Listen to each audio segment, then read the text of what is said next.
Bonjour ou bonsoir à tous qui regardez Télé-Sud, que vous ayez ou non un masque, que vous ayez ou non la peur au ventre d'attraper ce satané virus. 2020 aura été l'année de la peur et on va célébrer dans cette émission le vaccin contre la peur. On va parler du courage. Bonjour Patrick Wageman. Quelle bonne idée d'avoir fait ce petit livre sur le courage qui s'appelle donc « Ceux qui n'ont pas de courage ne savent pas ce qu'ils perdent ». Le courage, c'est ce qu'il faut aux hommes d'État, en plus de la clairvoyance. Le courage plutôt que la prudence. Le courage d'aller à contre-courant plutôt que de se faire réélire. J'aime bien dire qu'il faut, pour être un homme d'État, avoir au moins les 3 C. Le cerveau, le cœur et, pour ne pas être trivial, disons le courage. Si on veut, on peut ajouter 2 C, le charisme et aussi la chance qu'on peut apprivoiser. Mais les 3 C, c'est pas mal. Il faut en tout cas le courage parce que c'est la vertu qui donne du prix à toutes les autres. N'est-ce pas ? C'est le fil de soie qui relie entre elles les perles de la vertu. S'il n'y a pas de courage, il n'y a pas grand-chose. Et il y a une différence entre le courage et la bravoure. La bravoure vient du sang, le courage vient de la pensée. C'est-à-dire que... Qui a dit ça ? Napoléon. Et je crois qu'il n'avait pas tort. Et la bravitude ? La bravitude est due à un auteur contemporain très intéressant qui visitait la Grande Muraille de Chine, dont le prénom est Ségolène, mais je ne pense pas que ce substantif soit entré définitivement dans les dictionnaires. C'est Nicolas Lapoux, en tout cas. D'où vous est venue l'idée de faire ça ? Avec Jean Veil, votre ami. Alors, il y avait plusieurs raisons. L'une qui est humaine, personnelle, c'est que je connais Jean Veil, le fils de Simone, le brillant avocat, depuis des décennies, et nous avions envie, le temps passant, de faire quelque chose ensemble. La deuxième, c'est qu'à nos yeux, le courage est la première des vertus politiques. Et la troisième, c'est qu'en ces temps parfois de désespérance, d'inquiétude, le courage est, comme vous l'avez dit tout à l'heure en ouvrant votre émission, est peut-être le vaccin qui permet de triompher de la dureté des temps. Donc ça coïncidait à la fois avec notre sensibilité et avec les exigences du moment. Oui, parce qu'en même temps, c'est pas du tout une valeur qui est mise en avant. On ne demande pas aux gens d'être courageux, on leur demande d'avoir de la compassion.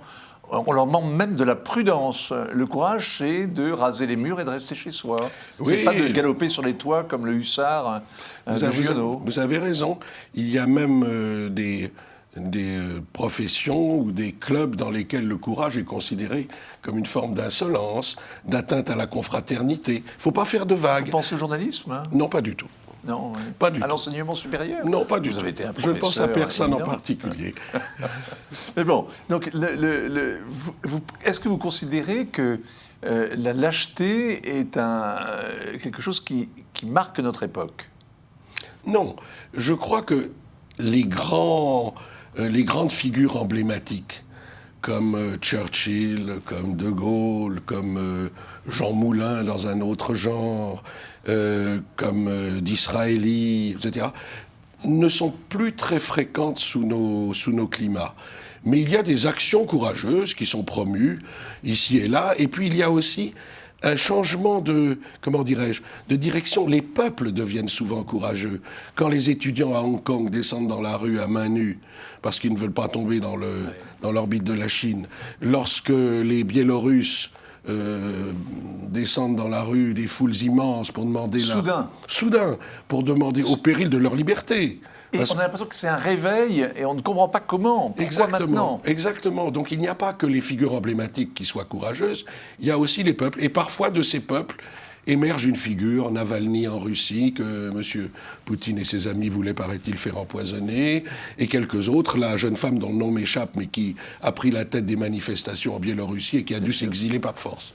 Alors, ce qui est frappant quand même, c'est que si on prend par exemple la France, il y a eu dans l'époque récente des héros dont le sacrifice a été par tout le monde reconnu. Mais il faut que ces héros, un gendarme ici, un professeur il n'y a pas si longtemps dans la banlieue parisienne, oui. Il faut que ces héros soient immolés. Il faut qu'ils meurent en fait pour qu'on les félicite. Oui, parce que la tendance naturelle est probablement le statu quo, n'est-ce pas ? En fait, il y a deux catégories, j'allais dire d'hommes politiques, mais peut-être d'êtres humains. Il y a ceux qui veulent durer et il y a ceux qui veulent réussir. ceux qui veulent durer, qui s'assignent comme objectif noble de durer, eh bien, ceux-là respectent le statu quo. Il ne faut pas faire de vagues, il ne faut pas encenser des gens dont les vertus troublent l'ordre établi. Et puis, il y a ceux qui veulent réussir et qui appartiennent à la catégorie qu'on citait tout à l'heure et qui prennent le risque de casser la baraque. Alors, on va continuer à parler du courage, mais on va passer en revue quand même les événements de ces derniers mois, parce que l'année se termine, et c'est l'occasion de le faire, parce que vous êtes non seulement l'auteur de ce petit livre, mais qui est grand par le thème, et puis par l'intérêt aussi qu'il suscite, parce que ça se lit, vous mettez ça sur la table de nuit, vous en lisez 2 ou 3 avant de vous endormir, vous dormez bien, parce que ce sont des citations commentées, et sur les thèmes qui sont évidemment le courage, mais les thèmes afférents, parce qu'on parle de l'honneur, on parle de la témérité. L'honneur, c'est un truc dont on ne parle plus jamais. Non. L'honneur, c'est une notion qui a totalement disparu du paysage, pourtant. Vous connaissez la phrase de Pagnol. Il dit « L'honneur, c'est comme les allumettes, ça ne sert qu'une fois. » Oui. Et l'honneur, on n'en parlait pas autrefois. Ça laisse sans dire. C'est comme le courage, c'est une vertu virile qui laisse sans dire. Et, ça a une connotation vieux jeu, mais c'est dommage. Oui, mais ça a fait tourner l'Occident pendant très longtemps. Mais on va parler aussi de ce pourquoi on vous connaît, parce que cette revue Politique Internationale, en France, il n'y a pas de centre de conférence internationale, mais il y a un monument, un véritable monument de la géopolitique. C'est cette revue qui est toujours verte, qui est toujours jeune, alors qu'elle a plus de 40 ans. Ça fait 40 ans que vous la faites durer, et tous ceux qui ont compté, comptent ou compteront dans le monde se retrouvent un jour ou l'autre dans Politique Internationale. C'est formidable d'avoir réussi à tenir. Bravo. C'est vrai, je dis toujours en souriant que c'est un miracle laïque. Hein. Oui. C'est-à-dire que, oui, c'est vrai, plus de 40 ans. Et nous avons publié dans Politique Internationale toutes les tendances du spectre politique mondial, de Kadhafi à Bush, de Netanyahou à Arafat, enfin, sans aucune discrimination. C'est un carrefour d'idées qui accueille toutes les stars de la scène internationale. Et ça continue, parce que dans ce numéro de cet automne, de ce moment, on y trouve aussi bien Giuseppe Conte, le Premier ministre italien, que l'homme qui monte dans l'Europe centrale, l'homme qui suscite la curiosité, qui est le chancelier autrichien Sébastien Kurz, une nouvelle jeunesse pour l'Autriche. Et tout ça est absolument, se lit, les débutants comme les ministres en place lisent Politique Internationale, ça se lit formidablement. Et vous allez me dire un peu qu'est-ce que vous retenez de votre revue. Mais la revue décerne assez régulièrement le prix du courage politique. Et vous avez du mal, en fait, chaque année, à trouver le lauréat. C'est vrai, c'est-à-dire que nous avons en réalité 2 prix du courage politique. L'un qui récompense, comme le Nobel, une vie globale de courage. Celui-là, nous ne l'avons donné que 3 fois en 40 ans. Oui. On l'a donné à Anwar el-Sadat. Il en est mort. Il en est mort. D'ailleurs, entre le moment où nous lui avions décerné et le moment où il devait venir le chercher, il a été assassiné. Et c'est Madame Sadat qui est venue, très belle femme, en veuve tragique, dire le discours que Sadat avait préparé pour le prix. Tout le monde était en larmes. Le deuxième, nous l'avons donné à Frédéric de Klerk, le président sud-africain, 6 mois avant qu'il ait le Nobel. C'est dit un produit de l'establishment pro-apartheid qui démantèle l'apartheid. C'est bien. Et nous l'avons reçu à Paris. Et le troisième, c'était assez exceptionnel, pour la première fois dans l'histoire, un pape vivant a reçu un prix du courage politique, prix laïque au Vatican, et c'était Jean-Paul II, pour sa contribution au démantèlement du communisme en Europe. Et tout notre club, que vous connaissez, s'est transporté au Vatican, salle Clémentine, pendant 1h15, 1h20, et nous avons eu Jean-Paul II que pour nous pendant 1h20 pour lui décerner ce prix du courage politique, et c'était évidemment un très grand moment dans notre vie. Et puis nous avons un autre prix qui récompense, enfin c'est le même mais à un niveau différent, qui récompense, lui, une action courageuse. Et dans ce cas, nous n'assumons pas nécessairement ce qu'il y a avant et ce qu'il y a après. Oui, mais il vaut mieux. Contrairement au prix Nobel. Le prix Nobel, c'est une sorte de béatification laïque, et vous l'avez, même si après, votre comportement laisse quand même profondément, remet profondément en cause le regard positif qu'on portait sur vous. L'exemple actuel, c'est le Premier ministre éthiopien qui a relancé la guerre au Tigré, et du coup, les jurés du prix Nobel se mordent les doigts. Ou Madame Aung San Suu Kyi en Birmanie. Exactement. Ou d'autres. Mais là, on ne récompense que l'action. Alors, on ne peut pas se tromper. On peut contester le choix, mais on ne peut pas se tromper. Par exemple, on l'a donné à des gens de sensibilités très différentes. On l'a donné à une époque aux jeunes, enfin, il était jeune, roi Abdallah de Jordanie, parce qu'il maintenait une position équilibrée quand il y avait l'intifada d'un côté, la guerre d'Irak de l'autre. On l'a donné à Madame von der Leyen et Le Drian pour leurs efforts en matière de sécurité européenne. On l'a donné même à Tsipras, qui était Premier ministre de Grèce, pour avoir pris le risque de renier ses propres convictions afin de maintenir la Grèce dans l'Europe. Donc on l'a donné à des gens très différents. Et aujourd'hui, effectivement, c'est compliqué. Si vous avez des idées, je suis preneur. Le prix de la lâcheté politique serait quand même beaucoup plus facile. Certes. Il y aurait une forte concurrence et vous auriez de l'embarras du choix. Est-ce que Valéry Giscard d'Estaing aurait mérité le prix du courage politique ? Comme on dit à la télévision, c'est une très bonne question. Oui, mais à la télévision, il ne faut pas réfléchir et répondre aux questions. Je crois, je vous dis ça avec beaucoup de prudence et de modestie, je crois que pour ces efforts de modernisation du pays, parfois avec maladresse, les omelettes chez les particuliers, les éboueurs à l'Élysée, je pense qu'il méritait d'être célébré. En revanche, moi, j'avais plutôt de la sympathie politique pour Valéry Giscard d'Estaing. Vous êtes un libéral. Voilà, je suis un libéral. Je crois qu'en revanche, en politique étrangère, la manière dont il a considéré les rapports avec l'Est était, à mon avis, une manière assez naïve. Raymond Aron disait de Giscard, « Ce jeune homme ne sait pas que l'histoire est tragique ». Non. C'est-à-dire que Giscard ne savait pas qu'il y a des antagonismes qui sont irréconciliables. Et c'était le cas entre les camps de l'Est et de l'Ouest, et lui pensait qu'avec une forme de courtoisie, de décontraction... Avec la relation personnelle avec les chefs d'État, ce qu'il a un peu les relations personnelles sont très utiles, notamment entre chefs d'État du même camp. Mais entre chefs d'État de camps irréconciliables, je me souviens de Jimmy Carter qui posait sa main sur l'épaule de Brejnev et qui disait quelque chose du genre « Quand on entretient des relations d'une telle intimité, la paix du monde est pratiquement assurée. » Et le lendemain, les Russes entraient en Afghanistan. Notre crainte des autres vient de ceux qu'ils cherchent à nous transformer en objets pour assurer leur propre liberté. C'est d'André Mauroy, un auteur totalement oublié. Et voilà une phrase qui résume assez bien ce qui fait la paix et la guerre. C'est le moteur de peut-être pas le moteur de l'histoire, mais c'est en tout cas un rouage essentiel. C'est la peur des autres, en fait, qui crée qui est le moteur. Est-ce que le courage de Giscard, finalement, ça n'aurait pas été, après 81, de changer d'horizon et d'abandonner le rêve de revenir ? Oui, sûrement. Sûrement, mais je crois que ce rêve, il l'a entretenu jusqu'à la fin. Est-ce que Biden a du courage ou de l'obstination de s'imposer à son âge au lieu de se retirer dans ses terres et de cultiver les joies d'être grand-père? Je vais vous dire, Biden est le produit des événements comme Trump a été le produit des événements. Si un homme comme Trump a pu être élu président, c'est aussi parce que les circonstances, l'insatisfaction des classes moyennes, etc., tout ce qu'on a dit, a produit le phénomène Trump, ce phénomène populiste. De la même manière, Biden a été élu président parce que Trump l'a précédé et que les gens ont voté contre Trump.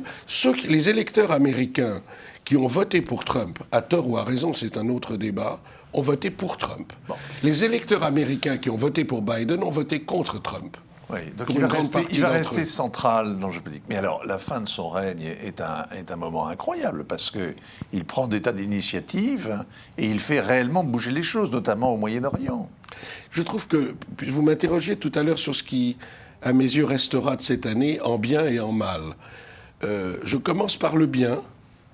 Sans aucun doute, ce qu'on appelle les traités d'Abraham, oui. C'est-à-dire la normalisation entre Israël et les Émirats arabes unis, Israël et Bahreïn, peut-être un jour Israël et l'Arabie, Israël et le Soudan, Israël et le Maroc. Je crois que ça va complètement changer le visage du Moyen-Orient. Et contrairement à ce que l'on dit, ça permettra aux problèmes palestiniens aussi de se résoudre d'une autre manière, beaucoup plus nettement que par les insultes, les chartes sectaires et intransigeantes. Donc je trouve que ne serait-ce que pour cela, pour ce phénomène qui a été parrainé par Trump, et qui a été qui a été voulu par lui, la grande qui a été paix voulu qu'il promettait. par lui, ne serait-ce que pour ça, il faut lui être très reconnaissant, quels que soient ses défauts, ses travers et ses échecs et ses inconséquences. C'est vraiment une chose qui va changer la figure du Moyen-Orient, j'en suis absolument convaincu. Alors le dernier en date, celui qui remonte à cette semaine, c'est effectivement la normalisation. Mais la normalisation, on ne peut même pas dire ça, c'est la reprise des relations diplomatiques entre le Maroc et Israël. Donc le commandant des croyants, descendant du prophète, le roi Mohamed VI, a donc pris le risque de renouer, alors qu'il a un gouvernement islamiste, avec Israël et avec Benyamin Netanyahou. En même temps, il y a toujours eu des relations entre les deux pays, mais il y a quand même un risque assumé. Évidemment. Et en échange, il a obtenu quelque chose d'important, la reconnaissance par Donald Trump et donc par l'administration américaine, qu'on le veuille ou non, de la marocanité du Sahara occidental. Est-ce que c'est, à votre avis, la fin annoncée d'un conflit qui dure depuis la décolonisation du Sahara, le départ des Espagnols, la mort de Franco, en fait? Je pense que du jour au lendemain, le Polisario ne va pas se calmer, mais je pense que ça peut amorcer une évolution. Lorsque les choses apparaissent vraiment irréversibles, cela peut changer la face du monde. Je voudrais juste ajouter un mot. Vous parliez du commandeur des croyants en expliquant que c'est un phénomène très considérable. Regardez sur le plan anecdotique. Je lisais ce matin dans le journal que l'un des princes émiratis prenait 50% de l'équipe de football de Jérusalem, dont les supporters pourtant sont extrêmement réticents à l'égard de la population arabe. Ça va changer le bâtard de Bétar de Jérusalem. Ça va changer la face du Moyen-Orient. Si, au lieu d'avoir le Hamas et sa charte intransigeante, les gens de Gaza avaient accepté une main tendue, mais ce serait Singapour. Mais le problème du Polisario et des Américains qui se moquaient éperdument de ce conflit oublié, c'est que le Polisario se fait aider, encadré maintenant par des gens du Hezbollah. Ce qui fait que le problème, cette guerre a repris un peu d'intérêt à leur risque. Est-ce que je peux ajouter un mot avant d'oublier? C'est l'effet de l'âge. Le côté positif de cette année, c'est effectivement ce que vous avez indiqué, les accords d'Abraham. Le côté très négatif, je trouve, c'est l'aventurisme de M. Erdogan.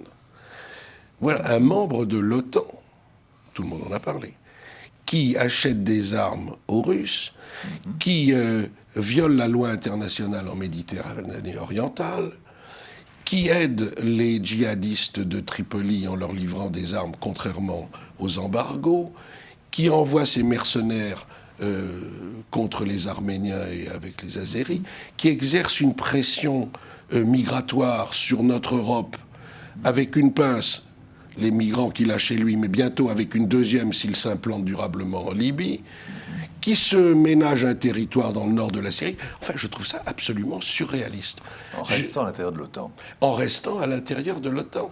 Et je ne veux pas faire de comparaison hasardeuse, mais l'histoire prouve quand même que lorsqu'on ne stoppe pas un aventurisme de ce genre dès le départ, la suite n'est pas extrêmement positive. Non. En même temps, il faut ne pas se tromper d'ennemi, même si M. Erdogan traite mal ses amis. Et il traite mal son peuple aussi. Mais la Turquie est un très grand pays, essentiel géopolitiquement, et en plus très beau pays. Mais les Turcs méritent mieux qu'un régime de ce genre. Alors, dans les événements de l'année écoulée, il y a eu, vous parliez de la Turquie, il y a eu aussi le terrorisme. Vous parliez des djihadistes que la Turquie recycle et envoie donc sur différents fronts, comme la Libye et l'Azerbaïdjan, mais il y a eu aussi la permanence de ce cancer. Est-ce que les djihadistes ont du courage? Vous ne pouvez pas me demander de dire oui. Bon, est-ce que les Black Blocs qui affrontent la police dans les rues de Paris ont du courage? Est-ce que les gilets jaunes ont du courage? Non.